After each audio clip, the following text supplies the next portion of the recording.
Bismillahirrahmanirrahim. Assalamualaikum warahmatullahi wabarakatuh. Alhamdulillahirabbil alamin. Walladzi arsala rasulahu bil huda wa dinil haq liyudhhirahu 'alad dini kulli. Wa kafa billahi syahida wa asyhadu an la ilaha illallah wahdahu la syarikalah. Wa asyhadu anna Muhammadan abduhu wa rasuluh. Allahumma shalli ala Muhammad wa ala alihi wa ashabihi wa man tabi'ahum bi ihsanin ila yaumiddin. Ya ayyuhan nas ittaqu rabbakum alladzi khalaqakum min nafsin wahidah wa khalaqa minha zawjaha wa bassa minhuma rijalan katsiran wa nisaa'a wattaqullaha alladzi tasaaluna bihi wal arham innallaha kana 'alaikum raqiba wa ba'd. Fa inna astaqal hadisi kitabullah wa khairal hadyi hadi Muhammadin sallallahu alaihi wasallam syarrul umuri muhdatsatuha fa inna kulla muhdatsatin bid'ah wa kulla bid'atin dhalalah wa kulla dhalalatin finnar. Ayyuhal ikhwah akramana subhanahu wa ta'ala. Alhamdulillah, syukur kita aturkan kepadanya, salawat salam semoga tercurah untuk Rasulnya Muhammad sallallahu alaihi wasallam. Apapun kondisinya kita selalu berucap alhamdulillah. Karena semua peristiwa yang terjadi, suka maupun duka, itu adalah takdir.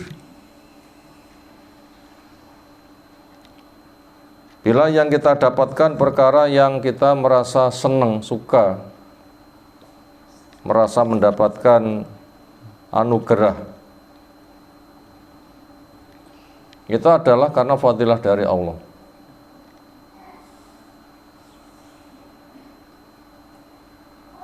Kemudian apabila kita mendapatkan duka, itu dibagi dua. Mendapatkan duka tetap bahagia atau mendapatkan duka memang terasa duka. Apa semua orang yang mendapatkan duka itu mesti merasa duka? Napa jawabnya? Belum tentu. Apa ada orang yang mendapatkan duka ternyata bahagia? Angel caranya. Seolah bisa, tapi butuh tahu caranya sehingga nanti Allah memberikannya.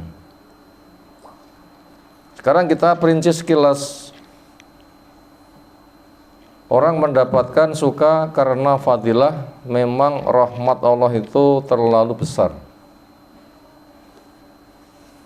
Memang rahmat Allah itu terlalu besar. Nah, seperti apa besarnya? Nah, kita butuh tahu. Nanti bila kita melihat kondisi lingkungan, seolah ada orang yang mendapatkan rahmat besar, itu supaya nggak gampang kepencut. Bab lah gampang kepencut, nanti resikonya berat. Gambarannya seperti apa? Bila jinnya, pinten jumlah jin? Manusianya, berapa jumlah total? Sejak awal sampai akhir berapa? Yang sudah mati berapa? Yang masih hidup bareng berapa? Ada 7 miliar kan? Ke depan masih berapa? Nggak perlu Ya'jud Ma'jud. Itu juga jenis manusia itu. Di mana mbuh? Kita nggak dituntut untuk tahu tempatnya. Di tempat yang sama, di waktu yang sama, mereka meminta polno. Ini bila kita diberi kesempatan, mintalah. Berapa kira-kira yang kita minta? Andaikan orang itu bangga punya rekening, kira-kira berapa jumlahnya?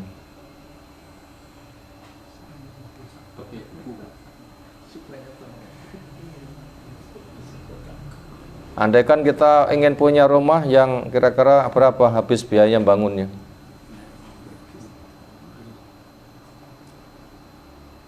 Ya 1 juta ya gubuk bener ya. Enak omah regane 350 miliar. Andaikan kita butuh kendaraan yang harganya berapa? Ada juga yang 1 triliun. Tapi lek gawe pesen dhisik. Pesen 3 ini. Atau jumlah yang kita tidak bisa menghitung, semuanya dituruti. Apabila kita menghitung, gak bakal bisa menghitung. Karena Allah telah menjelaskan, wa in ta'udzu nikmatallahi la tuhsuha, dan jika kamu menghitung nikmat Allah, kamu gak bakal bisa menghitung. Itu untuk seorang saja. Dikalikan berapa jumlah jin, dikalikan berapa jumlah manusia. Ternyata Allah ketika melayani semua butuh, semua makhluk, pol berapa mintanya, kekayaan Allah untuk melayani itu semuanya, itu kelasnya adalah air yang nempel di jarum ketika dicelupkan di laut. Berapa kira-kira jumlah air laut? Berkurangkah air laut dicelupi jarum, air yang nempel? Ya gitulah maha kuasanya Allah. Makanya apabila ada orang kafir mendapatkan limpahan, apa yang Anda menyenangkan, nggak usah gumun. Andaikan masing-masing orang itu punya kekayaan sepenuh bumi, emas toh. Kira-kira jumlah manusia sama jumlah bintang banyak mana? Iya, ngitung. Lah bintang itu semakin diteropong, semakin jauh, bikin yang lebih peka, semakin jauh, itu kayak gugusan. Semakin diperbesar, semakin banyak. Sehingga bila ditanya berapa jumlah bintang, ya hitungan jumlah pasir berapa butir.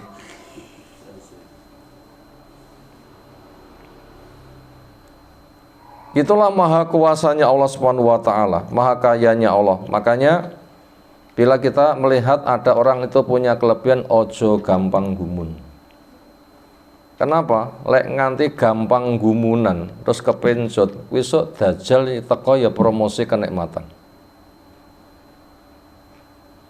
Itu permasalahannya. Dajjal datang promosi apa? Kenikmatan. Lek gampang gumun, jadi anak buah dajjal enggak? Lek butuh wek aku ya melu aku, kan gitu kan? Kalau kamu butuh pemberianku, ikutlah saya. Kan jadi promosi dajjal. Bahkan dajjal diantara kelebihannya adalah mendung diawe-awe ya mudu udan.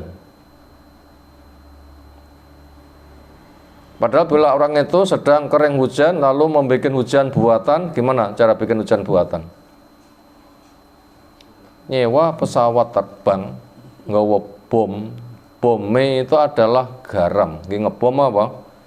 Mendung lagi udan. Berapa kira-kira sewanya?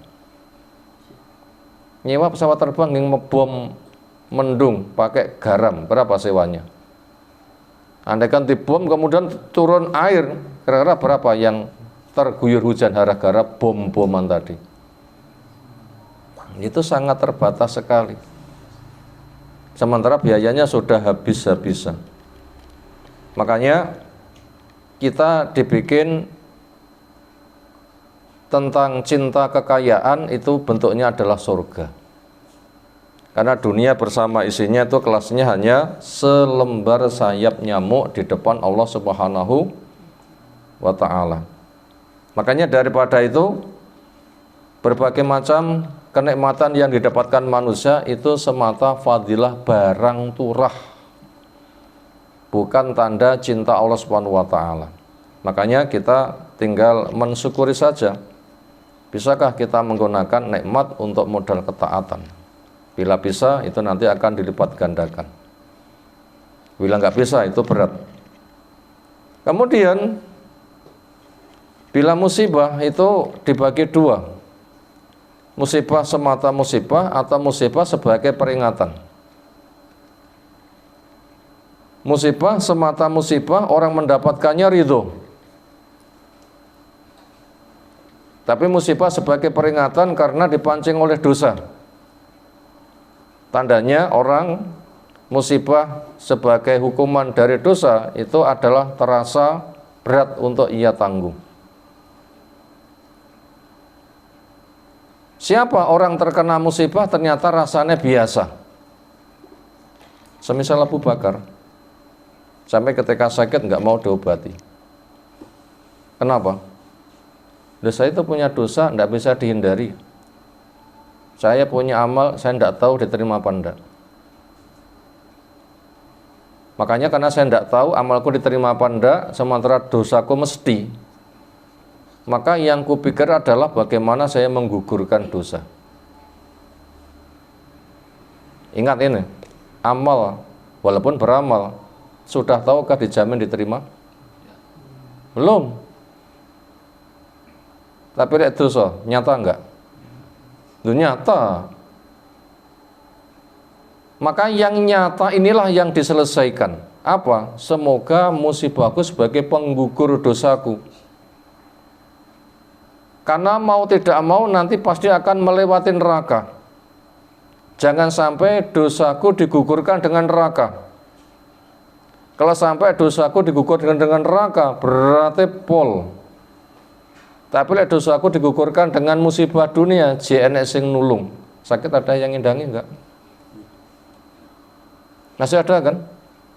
Upomo rene sing ngendangi, ternyata kadar panasnya enggak seberapa. Berapa kadar panasnya wong loro? 40 wis geger napa dereng?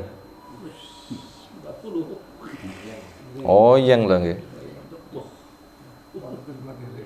So, yang 40 ya. Sementara 40 nggih godhog banyu urung umum. 100 lagi umum. Pasir 70 lagi nek goreng opak. Opak wedi. Kita belum. Itu masih ringan, masih bisa tidur. Ada malam, ada hawa sejuk, masih bisa minum. Itu adekan gak sing nulung, itu masih ada sing nulungi.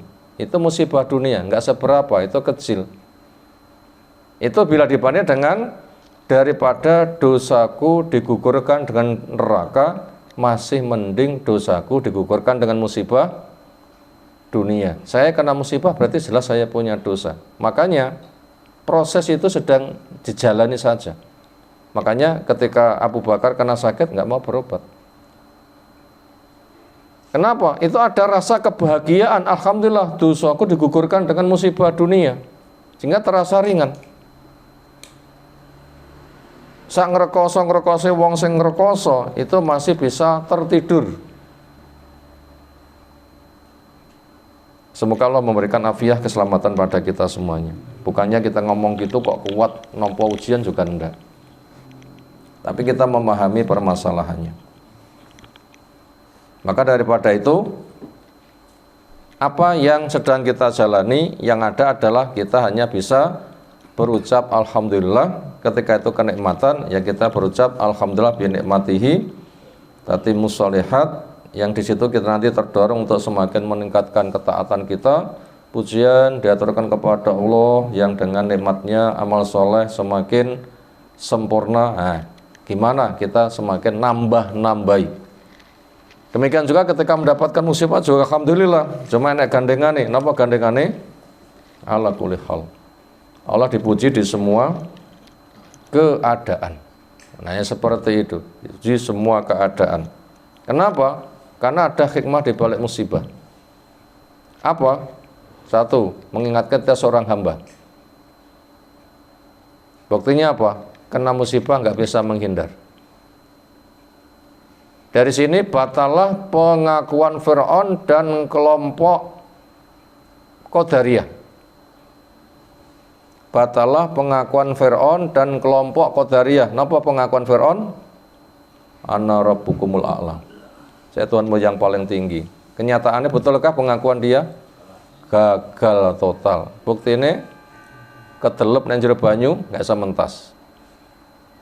Kalau memang itu Rabbukumul a'la, Tuhanmu yang paling tinggi, bisa membuat laut, juga bisa menaklukkan laut. Tapi kenyataannya hanya akon-akon tok.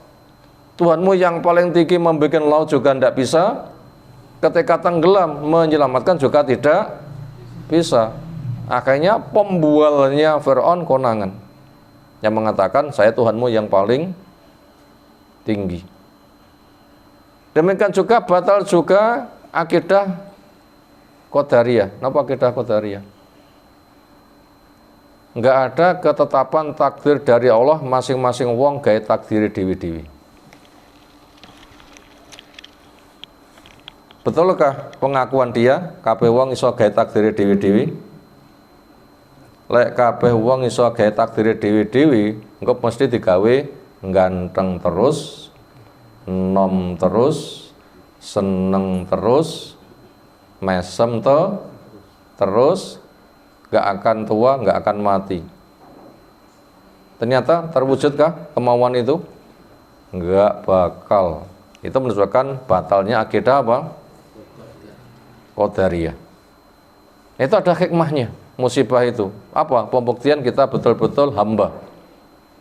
Orang yang mengaku sebagai Tuhan ternyata gagal total. Termasuk akidah Qadariyah juga gagal total. Yang kedua, hikmah di balik musibah adalah diingatkan ternyata kita punya dosa. Karena musibah secara sebab itu dipancing oleh dosa. Karena zaharul fasadu fil barri wal bahri bima kasabat aitin nas. Petaka yang terjadi di daratan, di dalam di lautan itu karena dosa-dosa manusia. Kalau begitu kita diingatkan, musibah yang rasanya ya tingkah polahmu dewi. Sehingga tidak usah nyalahkan siapa-siapa. Lek gak gelem kena musibah, ya tingkah polahmu sing kena diatur, kan begitu kan. Itu yang kedua. Lalu hikmah yang ketiga itu sebagai satu alat penggugur dosa. Yang ketiga, sebagai alat penggugur dosa. Karena sebagai satu bentuk keadilan, benar dihargai, salah yang mendapatkan sanksi, gitu kan? Itu namanya keadilan. Benar dihargai, salah mendapatkan sanksi.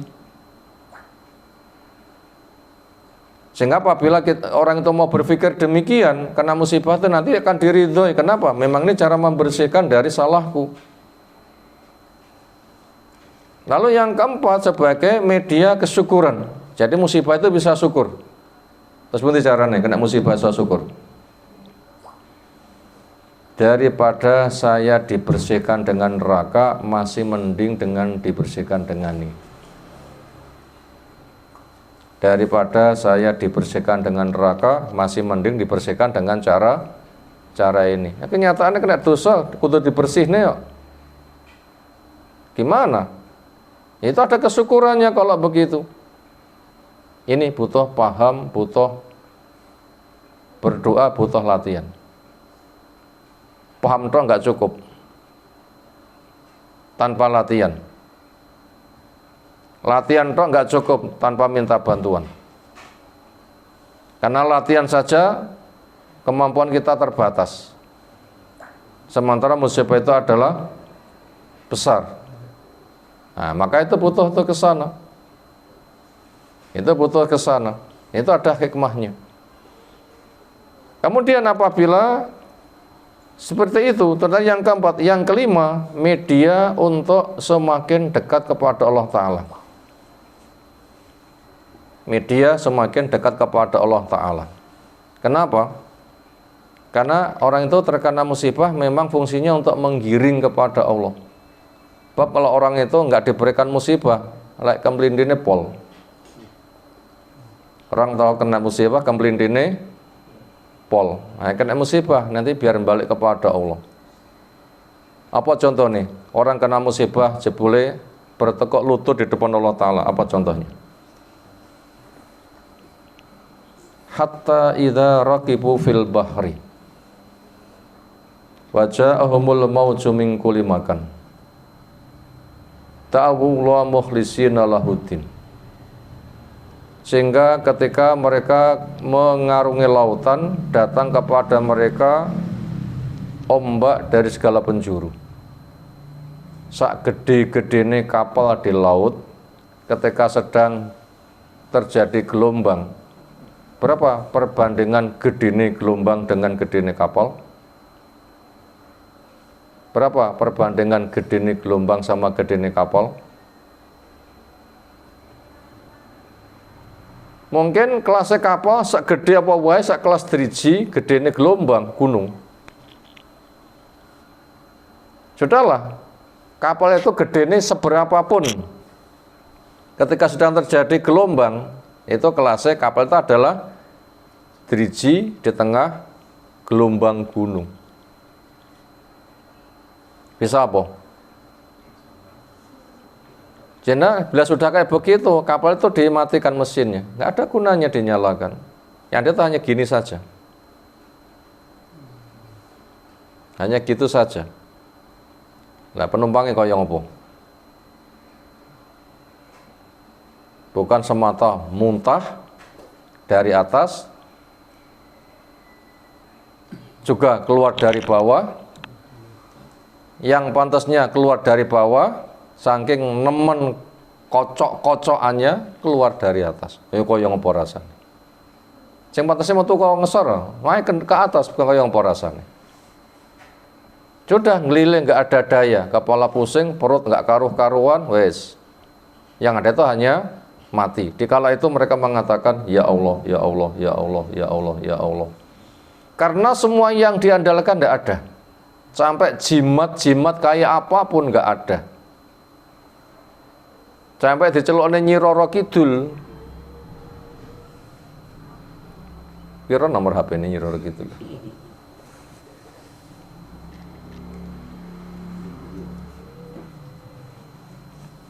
Dikala itulah mereka itu tunduk kepada Allah.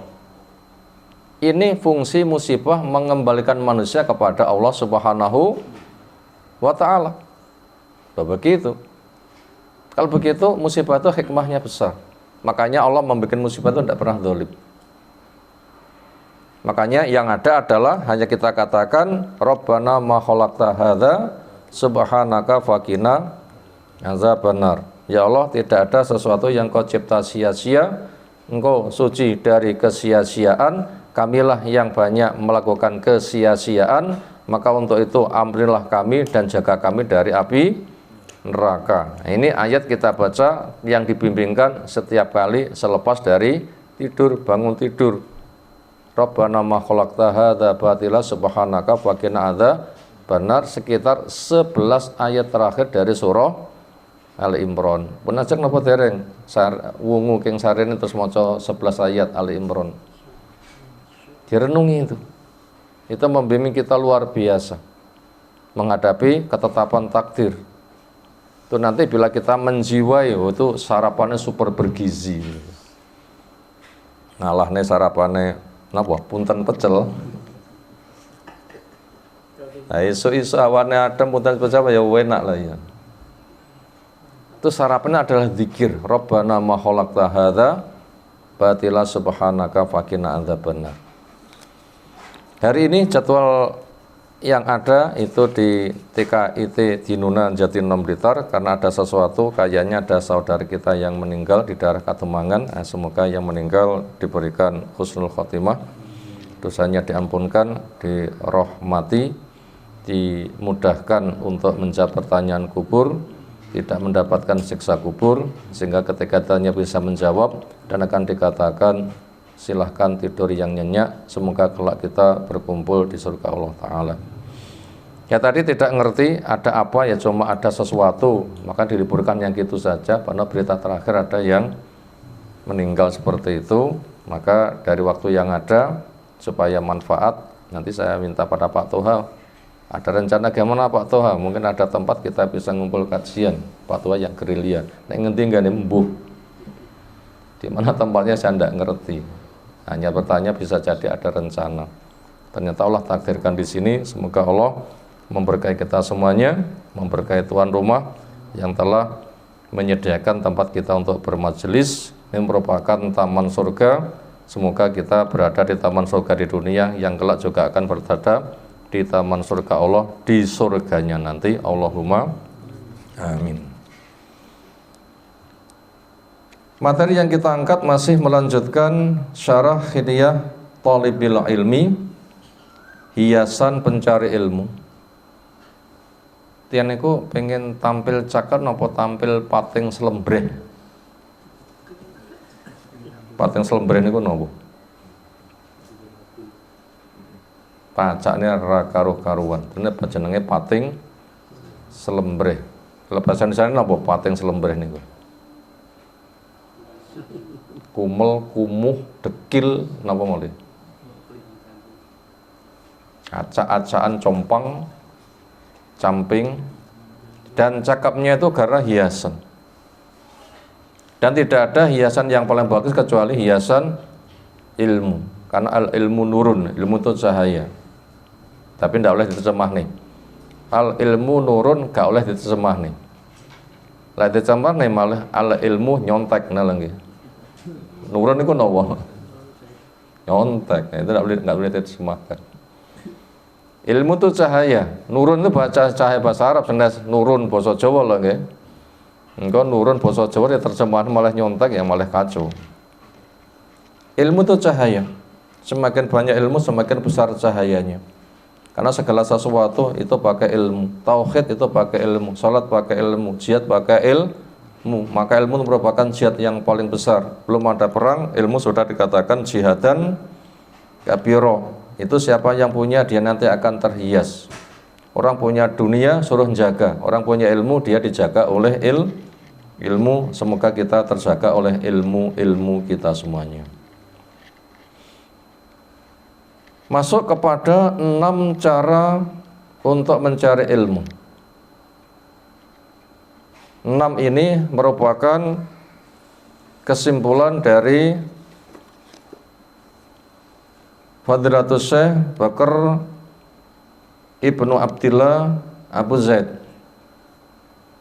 Tentunya itu rangkuman dari ilmunya yang luas. Ketika dikumpulkan akhirnya disimpulkan ada 6 cara untuk mencari ilmu. Bila 6 cara itu dimiliki, insya Allah hasilnya maksimal. Maksimal di dalam alam usaha manusia yang punya keterbatasan. Bukan maksimal sempurna sebagaimana Nabi, bukan. Karena sibghah Allah, perwarnaan Allah, karya Allah tidak bisa ditandingi. Nah seperti itu. Nah ini apabila kita punya, insya Allah nanti peningkatannya gratis. Apabila 6 enggak punya, ya semampunya. Apabila juga 6 itu punyanya hanya 1, ya enggak mengapa. Termasuk yang penting datang di majelis ilmu, simpatik, cocok, raketan ketika berada di majelis langsung kena bius juga enggak apa-apa. Napa? Tekongken langsung kena bius. Boten nggih, bius ngoten mawon. Enggak apa-apa. Enggak perlu dicela. Kenapa? Itu masalah hati, itu matilah. Karena kadarnya itu berbeda-beda. Yang penting itu niatnya. Kemampuan itu terbatas, enggak boleh dicela kemampuan. Yang penting itu apa? Niat. Niat itu yang paling mahal. Pokoknya sudah niat kuat berangkat, nanti seperti apa enggak masalah. Karena orang itu diniat dengan niatnya. Innamal a'malu bin niat. Maka jangan sampai ada yang mencela. Tapi kita berlomba. Jangan mencela, tapi kita apa? Berlomba. Enggak boleh mencela, tapi kita berlomba. Makanya lihat yang lebih atas supaya kita bisa mengejar. Jangan melihat yang lebih bawah. Kalau dunia kita lihat yang lebih bawah boleh, supaya bisa syukur. Tapi kalau ilmu lihat yang lebih atas supaya meningkat. Maknanya begitu. Karena dunia itu akan kita tinggalkan dan kita butuh syukur. Apa 6 langkah itu? Sudah 5 kita perinci. Pertama, hifdzu muhtasarin fih, menghafalkan buku yang sudah diringkas. Itu nanti hasilnya bukan semata paham bisa beramal, tapi bisa berdakwah. Apabila kita belum bisa menghafal, ya kita datang, mencatat, mencermati, merekam, kita amalkan, itu sudah luar biasa. Karena hasilnya itu berbeda-beda. Sekira bisa itu bukunya dihafalkan. Imam Syafi'i Qurannya hafal, bahasa Arabnya dikuasai. Sebelum datang kepada Imam Malik, kita muwatta hafal dulu. Yang pertama.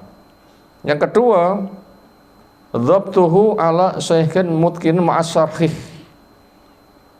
yaitu memantapkan apa yang sudah dihafalkan bersama pensyarahannya di depan guru yang ahli. Berarti apal ojo me apal tok, tapi apal faham apa yang dihafalkan. Makanya para penghafal Quran selain tahsinnya bagus, makhrajnya bagus, tartilnya bagus, tajwid, tahsin, tartil, makhraj itu makna. Kemudian juga hafalannya bagus, bahkan mungkin itu mahir. Dipancing titik sonterus nih, itu namanya pun mutkin. Pancing titik sonterus itu mutkin. Di halaman manapun, ayat manapun, pancing titik sonterus itu namanya mutkin. Orang memiliki sanad Quran itu syaratnya mungkin, pancing titik ison terus nih, pancing titik ison terus nih. Yang mana terserah, awal, tengah, akhir, pojok atas, pojok bawah, tengah atau yang mana, itu mungkin. Itu baru nanti bisa boleh untuk mengambil sanad. Itu Imam Syafi'i punya. Kemudian menghafalkan kita muwatta 9 hari, maka datang kepada gurunya sudah dalam bentuk hafalan. Di situ tinggal menjabarkannya. Ini langkah kedua. Apa yang dihafalkan adalah dia memahami isinya di depan gurunya yang ahli. Maknanya bersama syarahnya, jangan sampai salah paham. Makanya cari guru harus gamblang manhajnya. Karena di akhir zaman itu banyak du'atun ila abwabi jahannam, para dai yang menggiring ke pintu jahanam. Apalagi sekarang medianya gampang, bikin konten gampang mboten? Gampang, sepokok nyekel HP, enek datane, engko Facebooke di on nih, ngomong langsung tersiar kemana-mana. Paling gampang menyebarkan berita. Dan itu banyak digunakan untuk menipu. Kenapa? Adanya du'atun ila abwabi jahanam, para dai menggiring ke pintu jahanam. Nah, untuk bisa membedakan, karena penampilannya podo, lesane podo, bajune podo, masjidnya podo, pengakuan Qur'annya podo, nabine podo. Untuk membedakan itu memang dai betul atau dai palsu ada di mana? Yo jeruane ati, yo sapa terus jeruane ati. Amalan bisa dikelabui. Karena membimbing umat di depan umat api, nggak ketemu dengan umat jelek, itu pengaruh jiwa itu nanti mempengaruhi. Jadi wong itu ketika mendidik penampilan zahir tanpa tulus hati, itu membuat gersang, nggak tembus. Lek disawang isin, lek disawang biasa.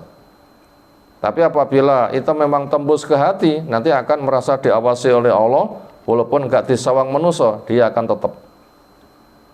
Itu yang kedua. Caranya, apa yang dihafalkan dipahami bersama syarah tafsirnya di depan guru yang ahli. Gimana itu caranya? Harus tanya dulu sistem pemahamannya. Gimana cara standar?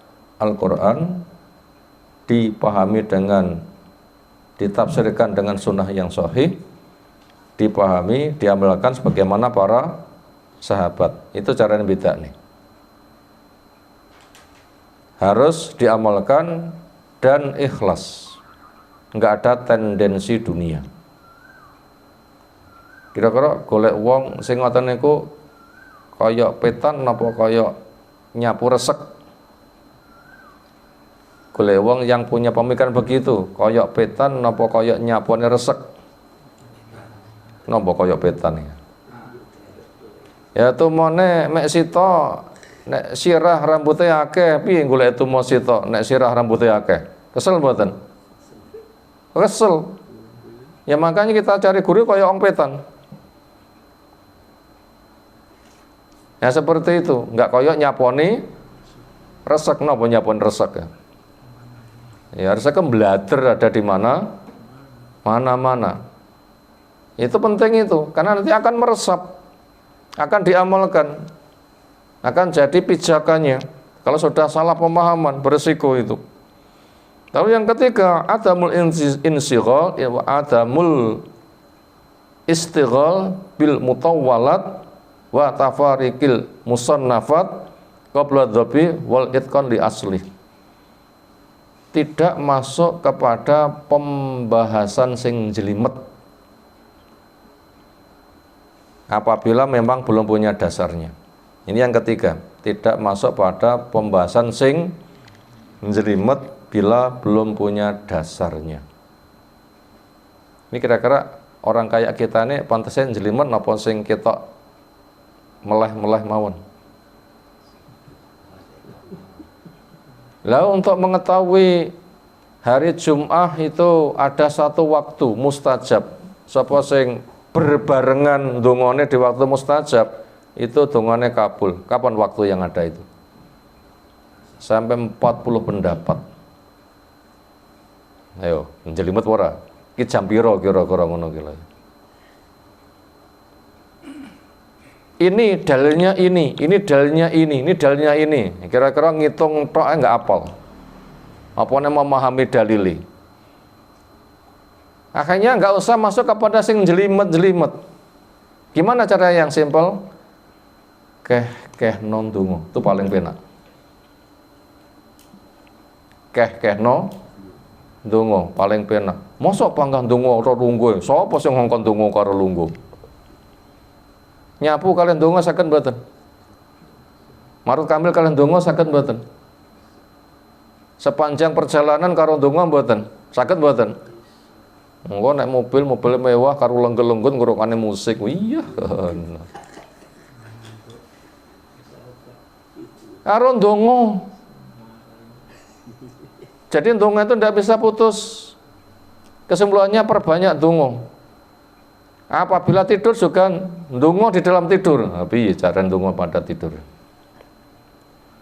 Ya Allah, mau saya memperbanyak doa, cuma badanku enggak kuat, terpaksa saya tidurkan supaya saya bugar. Nanti bila bugar saya ndonga lagi, tidurnya dianggap ndonga. Nah, penak mboten? Makanya mau tidur ya wudu dhisik. Penasing napa dereng? Mau tidur wudu dulu. Rebahkan badan, masuk bismillah, dikibasi bismillah. Awak dipasrahne kepada Allah, tidur niatan duduk jujur nih belum. Bukan menikmati spring bed sing anyar. Bukan menikmati ruang tidurnya bagaikan kamarnya raja. Bukan. Nabi niku lek sare napa bantale? Niki lho bantale. Napa niku bantale? Ya telapak tangan dijadikan satu nggih bantal. Lek belum ngantuk ya enggak tidur, lek entek ngantuk ya enggak diterusne tidur lagi. Dan sebagainya. Sehat pundi? Tiang sare papane kayu kalih papane spring bed, ayo sehat pundi teng awak? Teng awak niku penak papane kayu. Karena tidak ada saluran darah yang tertekan. Lek spring bed kemarin lekuk-lekuk niku mungkin nggih belunge geger malah bengkong-bengkong to nggih. Bengkong-bengkong. Makanya tempat tidur Nabi itu adalah lesian, ada lemek serabut tipis kalau begitu. Jadi enggak ngambah ke tanah langsung, tapi juga di atas tanah. Ada lembarannya apa? Dari serabut kurma sing biasa damel sapuduk niku lho. Nah, seperti itu. Itu ke badan itu enak. Tiyan niku lek belunge jujur, rata, simetris. Itu nanti daging kulite salurannya gitu ya lancar.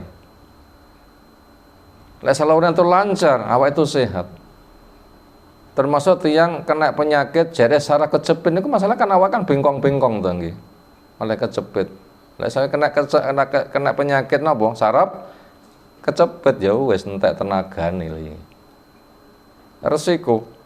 Wis pokoknya kerangkanya bagus, nanti daging, kulit membalut itu adalah sehat-sehat. Jadi teori kesehatan itu ada di situ.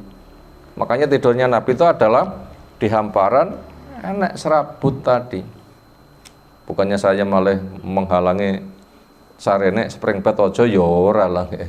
Tapi mana itu ada dampaknya sendiri ada dampaknya sendiri dan juga ada solusinya. Ya silahkan memilih bersama solusinya dan sebagainya. Itu tadi. Jadi jangan masuk kepada perkara sing jelimet bila bukan ahlinya. Supaya nanti belajarnya itu akan terasa ringan. Lalu yang keempat, la tantakil min mahtasin ila akhar bila mujibin fahadha min babid dhajar. Jangan berpindah dari satu pembahasan ke yang lainnya apabila tidak mendesak, karena itu tandanya bosan. Bila mau menyelesaikan masalah, ini selesaikan. Ojo pindah sebelum tuntas. Ini dicoba dikit, ra cocok, coba dikit, ra cocok, kemudian pindah terus. Nah, ini pengganti wong bosan nggak akan bisa menemukan. Ini kudunya tekun dan telaten. Jangan sampai pindah dari satu pembahasan kecuali yang dibahas itu sudah selesai. Supaya tidak mamel, napa mamel ya. Ya, basa Jawane dinjah-njah. Napa dinjah-njah? Pomo pitik ya mek diberi pakan mek dicekeri ae, sing makani malah pegel ngoten iki. Genje. Itu yang keempat. Berarti ada satu masalah selesaikan, jangan pindah kecuali itu tuntas dulu. Satu masalah selesaikan, jangan pindah kecuali tuntas dulu. Kecuali masalah yang ada, nggak ada yang membantu menuntaskan, pindah yang lain, nah itu boleh-boleh saja. Tapi jangan sampai itu sebatas sebagai pelarian karena kebosanan. Yang kelima, iktinasu al-fawaid wa dhawabit al-ilmiyah, mengambil faidah dan kaidah-kaidah ilmiahnya. Artinya ketika dibahas itu faidahnya apa, itu dijadikan kaidah. Karena bila sudah paham, meresap mendarah mendaging, nanti yang dibicarakan itu, berarti omongan itu jadi kaidah. Dari mana? Dari paham diamalkan yang meresap. Makanya bila orang itu sudah terbiasa membaca dalil, kemudian memahami, mengamalkan, dan semua hal begitu, nanti ngomong itu kelas kaidah itu. Kenapa? Ilmu dipahami, diamalkan, diungkapkan itu merupakan menggunakan kata-kata yang simple. Kata-kata yang simple. Nah begitu.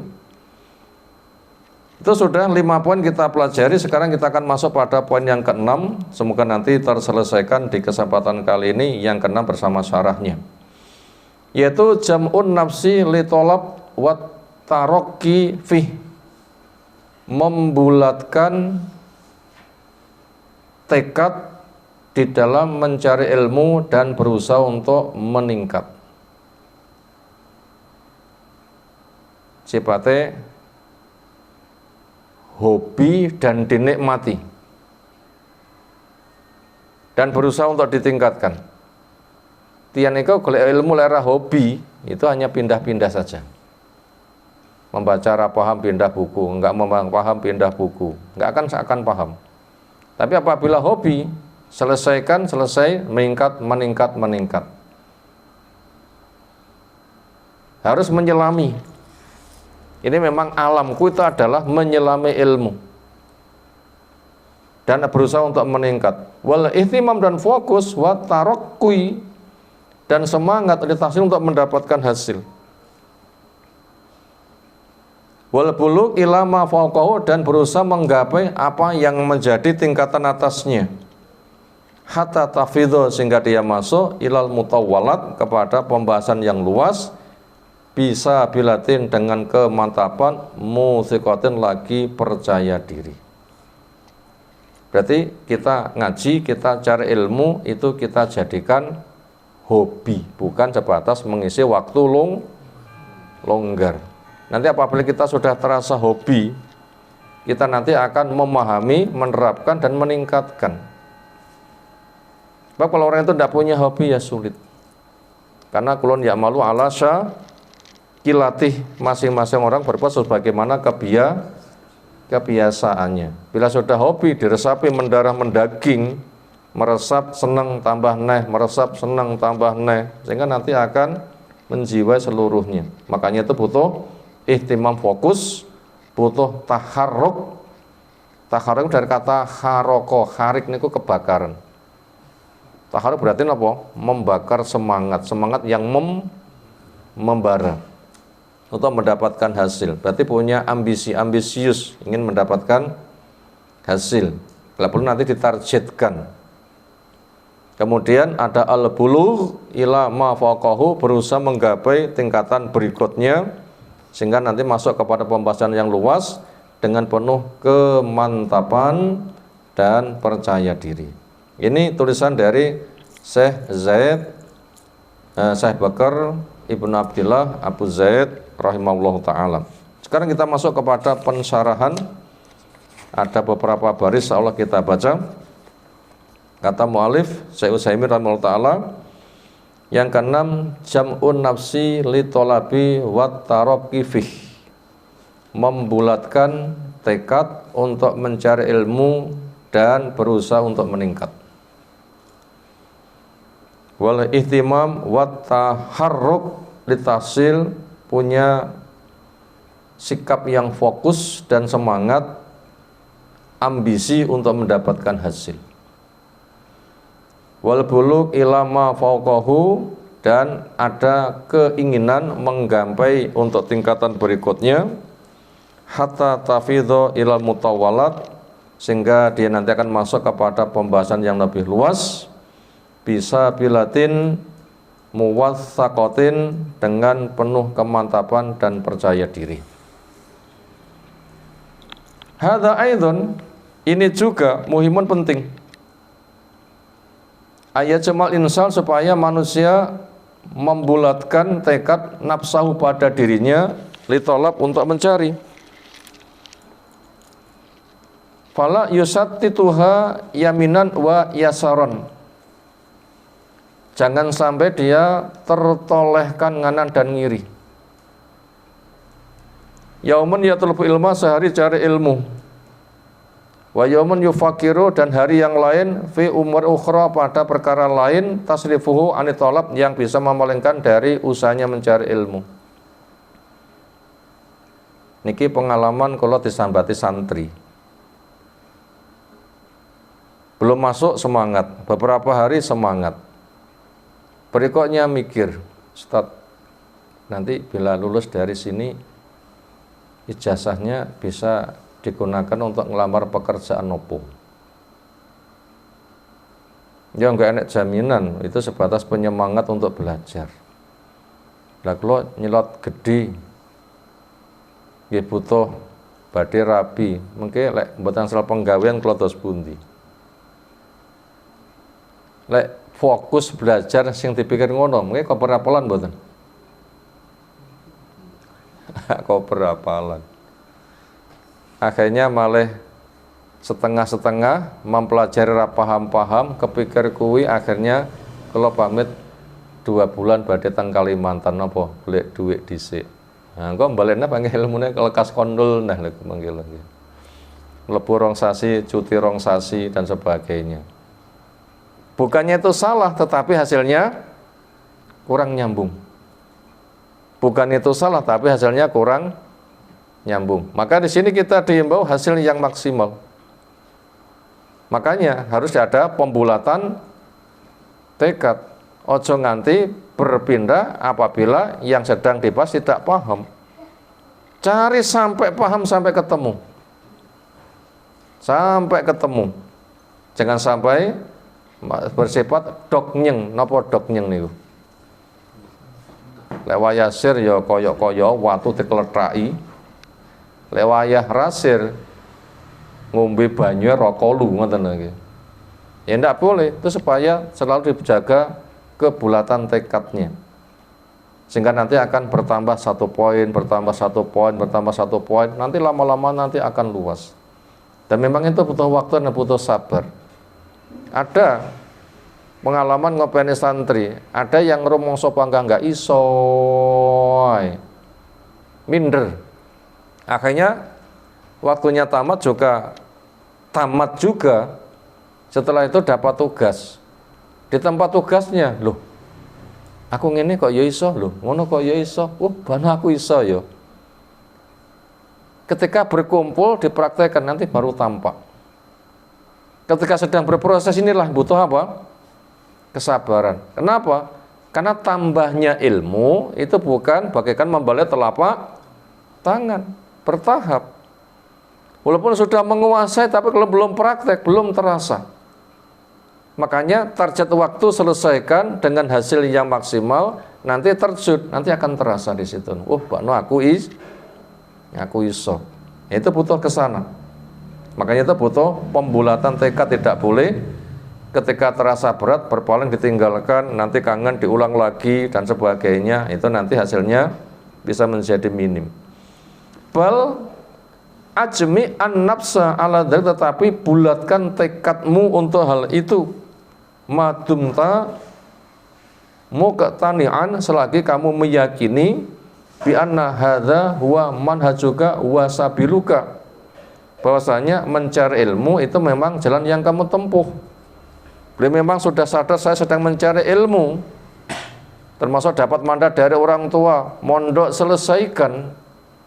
Jangan sampai pulang ke sana sudah tamat. Memang kamu tuh yakin memang ini alamku, maka jangan sampai ditinggalkan akan program itu. Wa jama' nafsaka ala taroki fih, maka bulatkan tekadmu. Bila sudah 1 poin tambah lagi, 1 poin tambah lagi. La tabqa sakinan, kamu jangan tinggal diam. Bal fakir fima wasalla ilahi ilmu, tetapi selalu pikirkanlah, renunglah yang bisa sampai kepadanya ilmumu minal masail wa dalail, dari masalah dan dalil-dalil yang kamu pelajari. Hatta taraqqa syai'an fasyai'an, sehingga kamu nanti akan meningkat sedikit demi sedikit. Apabila juga belum ketara, sabarlah dan terus. Karena seperti orang yang sedang nenun, niku kun fayakun apa sehelai demi sehelai. Nggak bisa orang nenun itu kun fayakun juga menjadi lembaran, kemudian bergulung-gulung menjadi bok-bokan dan sebagainya, nggak bisa. Sakit pun juga demikian, kesembuhan pun juga mengalami proses. Maka dikatakan sehingga kamu nanti akan menaik syai'an fasyai'an, sedikit demi sedikit. Wasta'in biman yasiku bihi min zumalaika wa ikhwanika, dan supaya kamu minta tolong kepada orang yang bisa dipercaya dari temanmu, dari saudaramu. Idza tajta al masalah ilasti'ani, apabila memang masalah membutuhkan minta tolong kepada dia. Wala tastahi, dan kamu jangan malu. Masuk halaman 86. Antakula, untuk kamu katakan, ya fulan sa'idni ala tahqiqi hadil masalah, wahai saudaraku bantu saya untuk meneliti masalah ini. Bi murajal kutub al fulaniyah, dengan menelaah kitab ini itu. Kenapa? Al haya'u la yanalu al ilma bi ahadun. Malu, seseorang dengan malu tidak mendapatkan ilmu. Fala yanal al ilma mustahyin wala mustakbir, maka tidak akan mendapatkan ilmu orang yang malu dan orang yang sombong. Apabila orang yang cari ilmu sedang mendapatkan masalah, jangan sungkan untuk curhat. Orang cari ilmu mendapatkan masalah, jangan sungkan untuk apa? Curhat. Gimana pengalamannya? Tulari saya, bagaimana menyelesaikannya. Bisa nanti akan mendapatkan masukan, pengalaman akan ditularkan. Kenapa? Apabila orang itu ada rasa malu untuk bertanya, padahal bukan perkara yang haram, maka malu bertanya sesat di jalan. Maka daripada itu kita butuh mampu mengelola malu, manajemen malu. Apa malu yang nggak boleh? ngerti maksiat, itulah baru kita malu. Allah memberikan rahmat, butuhnya disyukuri, nggak boleh maksiat. Kok maksiat, izin aku? Nah itu baru malu. Kepada yang hak nggak boleh malu, nggak boleh merasa gengsi. Masa aku ustate, tekoknya nggone muridnya, nggak boleh. Apa bisa jadi muridnya lebih pintar daripada siapa? Ustadznya. Apa pesan Nabi Sallam? Fal yubalik asyahid al-ghaibah. Maka yang hadir supaya menyampaikan kepada yang tidak hadir. Barangkali orang yang mendapatkan penyampaian malah lebih paham daripada yang menyampaikan itu sendiri. Contohnya, untuk banyakan periwayatan hadis, Imam Syafi'i sama Imam Ahmad banyak mana? Banyak Imam Ahmad periwayatan hadis. Makanya Imam Syafi'i pesan kepada Imam Ahmad, bila kamu dapat hadis yang saya belum, tolong kabarono. Dikala itu Imam Ahmad sebagai gurunya Imam Syafi'i. Padahal Imam Syafi'i itu gurunya Imam Ahmad. Di mana letak keguruan Imam Syafi'i di depan Imam Ahmad? Ketika menelaah dalil. Luasnya luar biasa karena kejelian dan kecermatan. Mahir di bidang istimbat, mengambil kesimpulan hukum. Sehingga semua hal itu ada penyelesaiannya.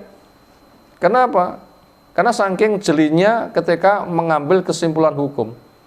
Sampai satu hadis semalaman bisa mengeluarkan 1000 faidah tanpa batal. Subuhane ikut wudunya Isa. Itu kehebatan Imam Syafi'i. Maka daripada itu, karena orang lain bisa jadi lebih teliti, maka ketika orang belum menemukan, jangan sungkan untuk minta tolong kepada orang lain, walaupun dia seorang guru yang sudah super senior. Bila memang tahu muridnya yang masih junior ternyata cerdas, jangan sungkan untuk apa? Curhat, untuk sharing kepada dia. Menurutmu apa ini isinya? Tidak perlu panggil ya ustadzi, wahai ustadku. Kita adalah muridnya. Kenapa? Barangkali orang yang diajar malah lebih cerdas daripada yang mengajar itu sendiri. Itu ke sana. Paragraf terakhir. Qauluhu, ada 3 baris. Wal ihtimamu wat taharruku litahsil, memiliki kefokusan dan semangat untuk memperoleh hasil. Jadi ambisius. Aku kudu iso, aku kudu iso. Wal buluk ila ma fawqa, dan berusaha menggapai untuk tingkatan atasnya. Makanya itu ada seorang mengatakan, saya tidak akan berhenti belajar sampai saya bisa menghadiahkan untuk orang tuaku S3. Ada yang seperti itu. Saya tidak akan berhenti belajar sampai bisa menghadiahkan untuk orang tuaku apa? S3. Artinya apa? Belajar tuntas, selesai tingkatkan. Kok sudah S3 selesai juga enggak, tapi itu merupakan gambaran untuk menggapai apa? Cita-citanya. Nanti apabila punya semangat begitu, nanti ada hasilnya insyaallah. Kenapa? Janji Allah Ta'ala. Apa janjinya? Walladzina jahadu fina lanahdhiyanahum subulana. Siapa yang kerja keras di jalanku akan diberikan banyak jalan keluarnya. Li yanala ma fawqa manzilatihi allati huwa fiha hatta tafidha ilmu tala'at bisa bilatin muwaththaqatin. Dia semangat untuk menggapai kedudukan yang ada di atasnya, yang dia berada di dalamnya, sehingga dia bisa masuk pada pembahasan yang luas dengan penuh kemantapan dan percaya diri. Itu tadi 6 langkah yang dibimbingkan untuk kita semuanya, bagaimana kita mencari ilmu yang harapannya kita bisa maksimal. Yang jelas masing-masing berambisi ke sana. Apa yang kita dapatkan itu yang kita syukuri, apa yang kurang kita tingkatkan. Apa 6 itu? 1, sekira bisa matannya, ringkasannya dihafalkan. Yang kedua, bukan semata hafal tetapi paham dengan pemahaman manhaj yang benar. Maka butuh guru ahli, nggak boleh sembarangan. Yang ketiga, dihindari pembahasan sing jelimet karena bisa mengalihkan tugas dia meletakkan dasar. Yang keempat, jangan berpindah-pindah dari satu pembahasan kepada pembahasan lain gara-gara bosan. Karena penyakitnya orang cari ilmu itu kan ngomong waleh. Yang kelima, supaya bisa mengambil faidah yang itu nanti jadi kaidah. Faidah ini pegang itu nanti jadi kaidah. Kemudian terakhir yang keenam adalah supaya membulatkan tekad, saya harus bisa, saya harus sukses, satu peringkat demi peringkat harus saya gapai sehingga dia nanti akan mendapatkan hasil dengan penuh kemantapan dan percaya diri. Demikian satu khiliyah yang kita kaji kesempatan kali ini. Semoga berkumpulnya kita di tempat yang semoga Allah memberkahi, Allah memberikan tambah ilmu untuk kita semuanya sehingga semakin mendalam, semakin bertambah, tambah bagusnya akhlak kita, perangai kita, sehingga kita semakin dekat kepada masa depan karena dunia segera kita tinggalkan, kita akan segera kembali kepada Allah Subhanahu wa ta'ala. Demikian yang kita sampaikan. Ada pertanyaan, disilahkan. Iya. Masalah untuk sakit tadi, apakah obat itu karena kita bukan mencari kesembuhan karena keterbatasan ilmu kita untuk mengolah suatu hal dijadikan ya memang pereda sakit itu, apakah diperbolehkan seperti itu? Walaupun itu sakitnya belum terlalu parah. Berkaitan masalah pengobatan, berkaitan masalah kesembuhan, pemberian semuanya dari Allah. Ada yang Allah berikan langsung, ada yang Allah berikan lewat sebab. Semua pemberian dari siapa? Allah. Ada yang Allah berikan langsung, ada yang dilewatkan sebab. Napa contoh kesembuhan Allah berikan langsung? Ya mungkin kita sering, mari obati apa? Sudah obati mari-mari dewi. Nanti, nonton bahasa ngoten niku. Jadi ora patek bener nggih, tapi bahasa itu sering terjadi. Mari obati apa? Semari-mari dewi. Jadi salah bahasa itu lho nggih. Apa nek mari-mari dewi? Maknanya itu adalah pemberian langsung dari Allah tanpa melewati ikhtiar. Ada memang kesembuhan itu yang Allah berikan dengan cara itu. Ini paling banyak. Ada juga kesembuhan Allah lewatkan sebab. Tetapi itu juga berkait dengan takdir. Yaitu sebabnya cocok, jatah marine telah tiba. Walau sebabnya cocok, tapi jatah marine belum, juga nggak sembuh-sembuh. Nah begitu. Itu, jangan sampai kok samplek, orang ngemplek lah. Tapi yang nggak boleh putus asa, karena kita tidak tahu. Dan kita harus menyadari berobat ya termasuk amal soleh. Uang kita gunakan berobat termasuk infak. Karena wa'ati kulati hakin haqqah, masing-masing pihak yang punya hak beri haknya. Haknya sakit diobati, karena ada perintah ya ayyunas tadawau fa inna Allah la yunzilu da'an ila yunzilu dawaan. Wahai manusia, berobatlah, karena Allah tidak menurunkan penyakit, kecuali juga menurunkan obat. Tapi tadi kesembuhan itu prosesnya tadi, pertama obatnya cocok, yang kedua jatah takdir sembuhnya sudah tiba. Kapan kita tidak tahu. Lalu bagaimana? Bergantung kepada orangnya. Lek wonge tahan loro, sadar ini menggugurkan dosa, nggak usah berobat, gak apa-apa. Syaratnya tahan sakit, loro gak keronto-ronto. Permasalahannya bukan semata obatnya cocok, tapi juga ada waktu kesembuhan. Podo-podo nunggu apa obatnya cocok mesti langsung cespleng mari, urung mesti. Tetap melewati proses. Itu ada dua unsur sembuh itu. Satu, obatnya cocok. Dua, waktu sembuh telah tiba. Kapan waktu sembuh? Gak tahu. Maka apabila orang itu tahan sakit, nggak berobat nggak apa-apa. Kenapa? Waktu ini sembuh teko, mari. Oh mengatakan mari dewi. Jadi ora bener nggih. Tapi bahasanya begitu di masyarakat. Tapi apabila nggak kuat sembuh, berobat untuk sugesti.